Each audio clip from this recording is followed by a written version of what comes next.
새정치민주연합을 떠나 한국 정치를 전면 개혁하는 새로운 도전을 향해 출발합니다.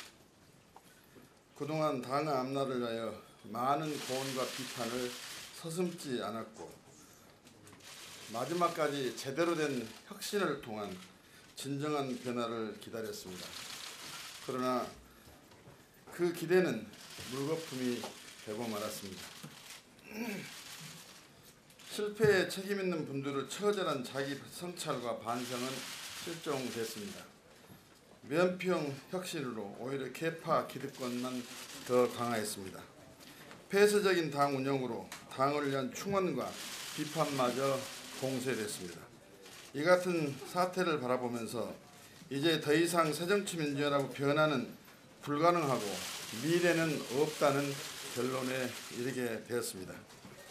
새정치민주연합은 낡은 정치 세력입니다. 민주주의 없는 친노 패권 정당, 80년대 이념의 틀에 갇힌 수구 진보 정당, 국민의 삶은 아랑곳하지 않고 투쟁만을 능사로 하는 강경 투쟁 정당, 주장과 구호는 요란하지만 행동과 실천이 없는 무능 정당, 선거 이길 수 없는 불임 정당으로 이미 국민으로부터 사망 선고를 받았습니다.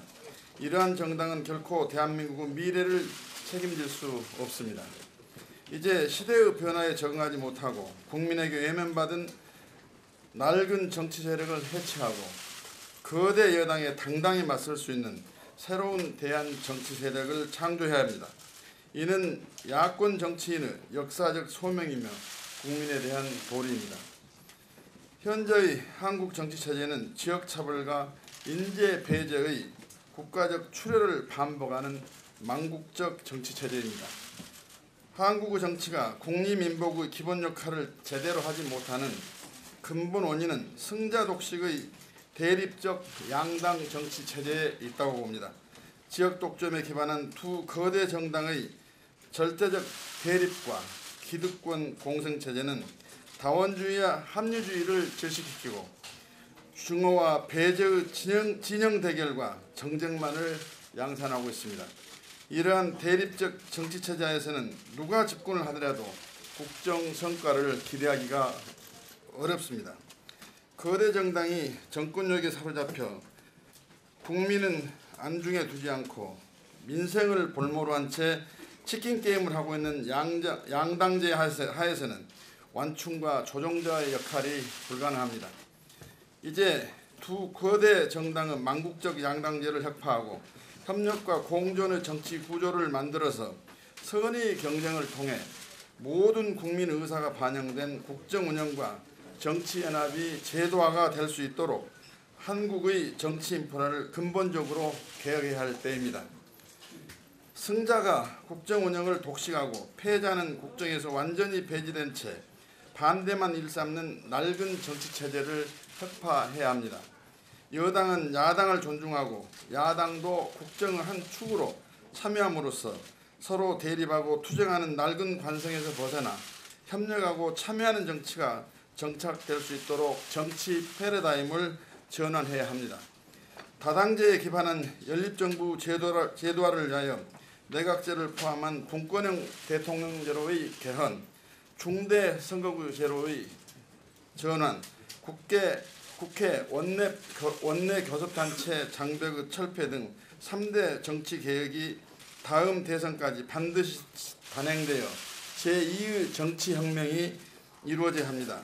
특히 아무런 근거도 없이 지난 40년간 거대 정당의 국회 독점을 빚어온 원내 교섭단체 장벽을 철폐해야 합니다. 국민의 70% 지지에 불과한 두 정당이 국회 운영을 독점하면서 정치를 파행시키는 것은 더 이상 용납되어서는 안 됩니다.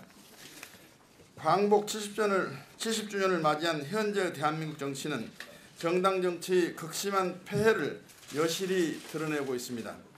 국가와 국민이 처해 있는 문제는 전혀 해결하지 못하고 극한적 대립과 정쟁으로 문제를 증폭시키고 국민 갈등만을 고조시키고 있습니다. 오늘날 정당은 한국 사회에서 가장 법을 지키지 않는 초법적인 집단이 되었습니다.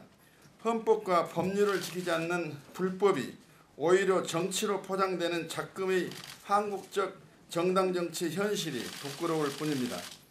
또한 정당의 투명성이 낮아 정당에 지급되는 국고보조금은 아직도 쌈짓돈처럼 운용되고 있음에도 엄정한 감사 제도마저 마련되어 있지 않습니다.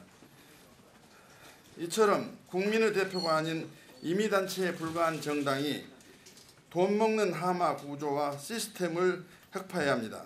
이를 위해 정당 국고보조금을 폐지하고 국회의원과 보좌관 등 국회직 공무원이 정당의 당직자로서 역할을 할 수 있도록 혁신하여 국민 혈세의 낭비를 막는 진정한 원내정당으로 탈바꿈을 해야 합니다.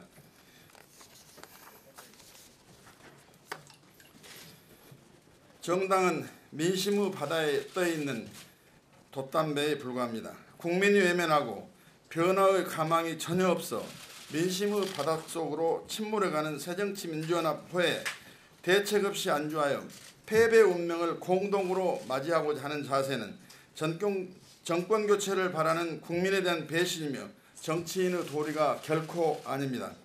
제1야당 새정치민주연합을 대체하고 여당에 맞서는 강력한 수권정당의 건설이야말로 야권 정치인의 책임과 사명이며 시대의 정신입니다. 국민소득 4만 달러 시대 통일한국의 새로운 미래를 주도할 정치 세력은 진보와 보수라는 낡은 이념의 틀이 아니라 국민의 실생활을 일부라도 전진시키는데 전력을 다하는 실용적 정당이 되어야 합니다. 이념이 아니라 아이디어를 중시하는 정당, 과격한 성명성이 아니라 능력이 우선시되는 정당이 새 시대를 이끌어야 합니다. 2017년 정권교체를 위해서는 야당의 창조적 재편이 필수적입니다. 이를 위해서는 야당의 혁명적인 인적 교체가 이루어져야 합니다.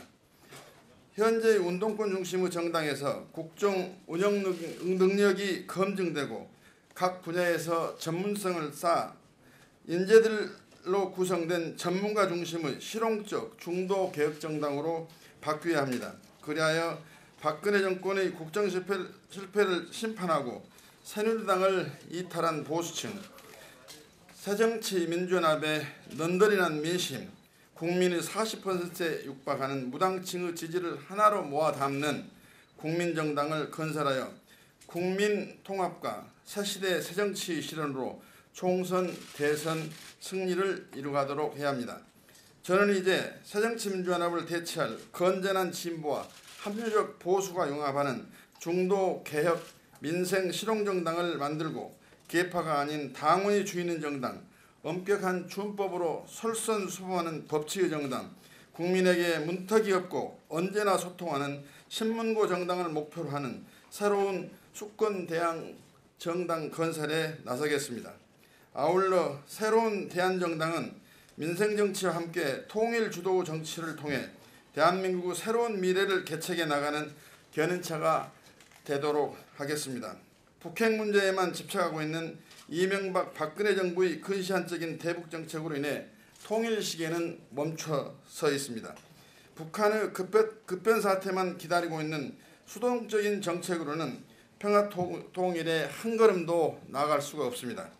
현 단계에서 통일은 하면 좋고 아니면 그만인 구호성 정책이 아닙니다.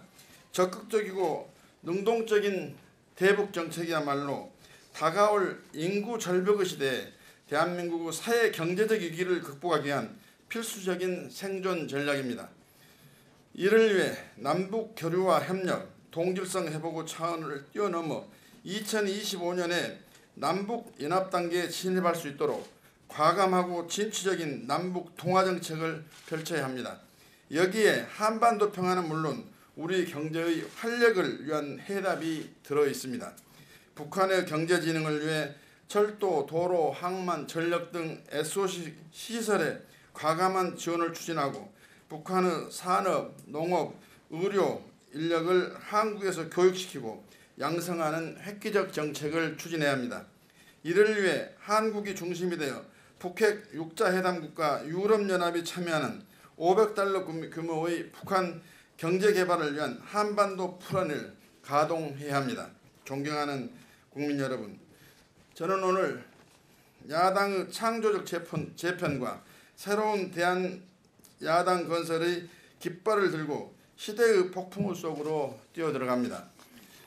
성공이 보장되지 않는 길은 모험하는 것처럼 두렵습니다. 그러나 역사는 실패를 두려워하지 않는 미래를 향한 위대한 실험자들의 도전이 있을 때 진전이 되어 왔습니다. 95년 고 김대중 대통령의 역사적 결단이 평화적 정권교체의 초석이 된 것처럼 오늘 저희 결단이 야권의 창조적 재편과 정권교체를 위한 희망의 불씨가 되기를 바랍니다. 지난 15년간 파란만장한 정치 여정을 걸어왔던 저는 이제 안주를 포기하고 정권교체와 한국 정치를 개혁하는 일념을 가지고 신당 창당의 대장정에 나서고자 합니다. 저희 앞날에 험난한 도전이 기다리고 있을 것이지만 불태전의 각오로 야권의 창조적 재편과 정권교체를 위해 저희 모든 것을 바치겠습니다. 감사합니다.